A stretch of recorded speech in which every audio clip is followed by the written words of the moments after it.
বজালিত বাঢ়িছে সৰ্পদংশনৰ অধিক ঘটনা এগৰাকী শিক্ষকৰ মৃত্যুৱে ভাবিবলৈ বাধ্য কৰাইছে বজালিবাসীক চৰকাৰী চিকিৎসালয়ত নাই পৰ্যাপ্ত সুবিধা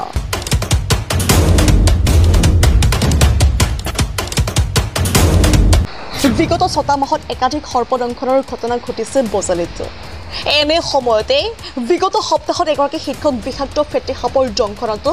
মৃত্যুবৰণ কৰা ঘটনাই জোকাৰিছে সমগ্ৰ বজালি প্ৰশ্ন উত্থাপন হৈছে যে এন্টিভেনম ইনজেকচন থকাৰ পিছতো পাঠশালা চৰকাৰী স্বাস্থ্য কেন্দ্ৰত পৰ্যাপ্ত চিকিৎসা হয়নে শিক্ষকগৰাকীৰ মৃত্যু এতিয়াও পুনৰ তেনে কথা ভাবিবলৈ বাধ্য কৰিছে সকলোকে 2023 বৰ্ষত নলবাৰীত এজনী কণমানি সৰ্পদংশনত মৃত্যু হোৱা ঘটনাই জোকাৰিছিল ৰাজ্যৰ চিকিৎসালয়সমূহত এন্টিভেনম ইনজেকচন থকাৰ পিছতো বিকল ব্যৱস্থাৰ বিষয়ে হৈছিল তীব্ৰ সমালোচনা কিন্তু বজালি আকৌ সেই একে ঘটনাটো সৰ্পদংশনত বজালিতে মৃত্যু হয় এজন শিক্ষকৰ বিগত সপ্তাহত বজালিতে পশ্চিম কঠালমৰিত বিষাক্ত ফেটি সাপৰ দংশনত মৃত্যুক সাবটিব লগা হয় ৰজনী দাস নামৰ লোকজনে সন্ধিয়া খেৰৰ পুজিত থকা কুকুৰাৰ বাহৰ পৰা কণী আনিবলৈ যাওঁতে লোকজনক সোঁহাতৰ তৰ্জনী আঙুলিটো দংশন কৰে এডাল বিষাক্ত ফেটি সাপে ততাতৈয়াকৈ লোকজনক প্ৰায় 40 মিনিটৰ ভিতৰত পাঠশালাস্থিত শ্বহীদ মদন ৰাউত অসামৰিক চিকিৎসালয়লৈ লৈ যোৱা হয় যদিও কিন্তু পৰিয়ালৰ লোকৰ অভিযোগ অনুসৰি মাত্ৰ এটা বিষৰ বেজী দিয়াৰ বাহিৰে 2 ঘণ্টা 20 মিনিটকৈ সময় সকলো ঠিকে থকা বুলি কৈ কোনো এন্টিভেনম প্ৰয়োগ নকৰাকৈ চিকিৎসালয়তে ৰাখি থয় চিকিৎসকে অৱশেষত লোকজনৰ অৱস্থা ক্ৰমান্বয়ে সংকটজনক হৈ অহা দেখি পৰিয়ালৰ লোকে বৰপেটাৰ ফকৰুদ্দিন আলী আহমেদ চিকিৎসালয়লৈ লোকজনক লৈ যায় অৱশ্যে সময় যথেষ্ট উকলি যোৱাতে তাতেই ৰজনী দাসৰ মৃত্যু ঘটে পাঠশালাৰ চিকিৎসালয়ত সঠিক সময়ত উপস্থিত হোৱাৰ পাছতো লোকজনে উপযুক্ত চিকিৎসা নোপোৱাৰ ফলতে অকাল মৃত্যু হোৱা বুলি পৰিয়ালৰ লোকে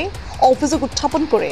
সবতো ডক্টৰৰ হেমাহিৰ কাৰণে তেওঁৰ মৃত্যু হোৱা বুলি কৈ আচলতে সাপে খুটা মানুহকতো 3 ঘণ্টাৰ ভিতৰত ট্ৰিটমেণ্ট পালে সাধাৰণতে ভাল হয় কিন্তু এখেতে যিটো এণ্টিভাইৰেল যিটো পাব লাগে সেইটো নাপালে তাৰমানে কি হৈছে বেলেগভাৱে কামুৰিলে কিবা মেৰিলে এনেকুৱা ধৰণৰ চিন্তা কৰি বোধহয় ইনজেকশ্যনটো নিদিলে নেকি বহুত সময় ইনজেকশ্যনটো যদি দিলেহেঁতেন তেওঁ বাচিলেহেঁতেন বহুত সময় ৰাখি থৈছে বহু সময় ৰাখি দিছে 2 ঘণ্টা 20 মিনিটমান পাঠশালা মানে আমাৰ মেডিকেলত ৰাখি থৈ দিছিল তাৰপিছতহে তেওঁৰ যেতিয়া অচল হ'ল তাৰপিছতে বৰপেটা মানে ফকৰুদ্দিন আলী আহমেদ হস্পিটেললৈ তেওঁলোকে ৰেফাৰ কৰিলে গতিকে আচলতে পাঠশালাটো আচলতে আগে পিছেতো এনে এণ্টিভাইৰেলৰ মানে সেইবিলাক ইনজেকশ্যনবিলাক দিয়ে আৰু তাততো 2-3 জনতো মানে এক্সপাৰ্টো আছিল তেওঁলোকৰ লগত যদি ভালদৰে কনচাল্ট হ'লেহেঁতেন বা কনচাল্ট হৈ যদি ইনজেকশ্যনটো পুছ কৰিলেহেঁতেন তেনেহ'লে এই মানুহজনৰ আজি অকাল বিয়োগ নহ'লহেঁতেন গতিকে চিকিৎসাৰ ক্ষেত্ৰত আজিকালি বহুত যথেষ্ট পৰিমাণে হেমাহি হোৱা বুলি আমি ভাবোঁ নৱেম্বৰৰ পৰা 91টা কেছ হৈছে আমাৰ পাঠশালা মেডিকেলত আৰু স্নেক বেডৰ কাৰণে যিবিলাক সুবিধা লাগে চবখিনি আমাৰ ইয়াতে আছে আৰু প্ৰথমে ডক্টৰে যি বিষয়ে এডভাইচ দিয়ে সেই হিচাপে আমি এডভাইচটো আমি মেনেজ কৰি পেচেণ্টক ট্ৰিটমেণ্ট দিওঁ এই বিষয়ত আমি আমাৰ যি ADC হেল্থ আছে মুভি মেধি তেখেতক আমি এটা প্ৰভাৱ কৰিবলৈ ইতিমধ্যে মই নিৰ্দেশ দিছোঁ আৰু জইণ্ট ডাইৰেক্টৰৰ পৰা আমি ৰিপৰ্ট বিচৰা হৈছে আৰু আমি সোনকালে এই তদন্ত প্ৰতিবেদন পাম তাৰপিছত আমি বিহিত ব্যৱস্থা কৰিম